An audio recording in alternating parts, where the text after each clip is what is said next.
Hi guys, I'm Cottrell, dog behaviourist and owner of Dog Trouble, and I'm aware that a lot of you are stuck in the house, so I'm just going to go through some training tips of things that you can work on with your dog in the house. The first thing we're going to look at is when you're cooking.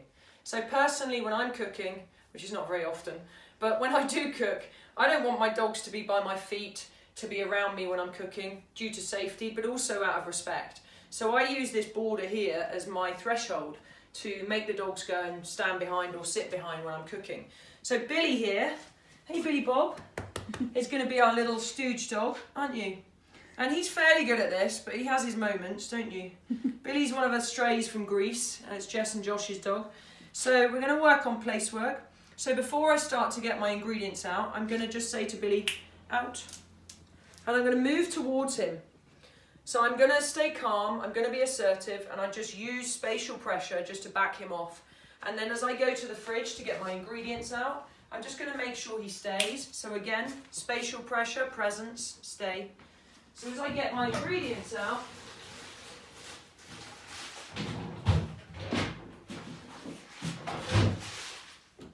and I move towards the counter.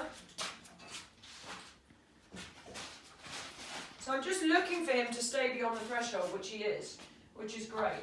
And then as I start to chop, sometimes dogs will start to move in to where you are. But that's perfect, he's sat. And then as I go towards the cooker, I want him to sit, which he's doing, which is brilliant.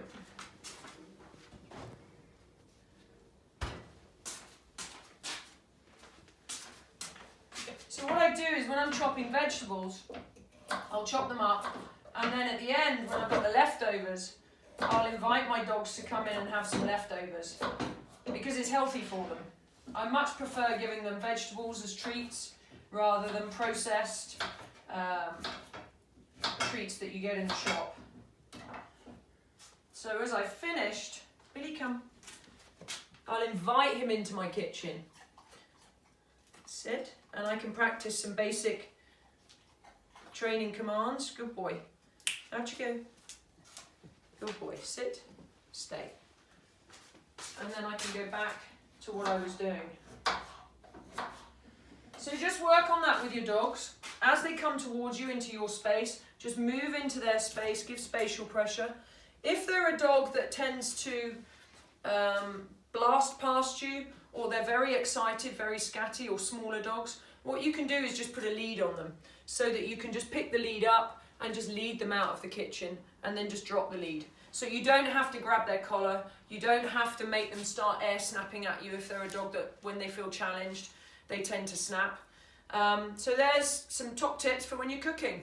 Alrighty guys, don't forget to subscribe to my YouTube channel. It's Cottrell.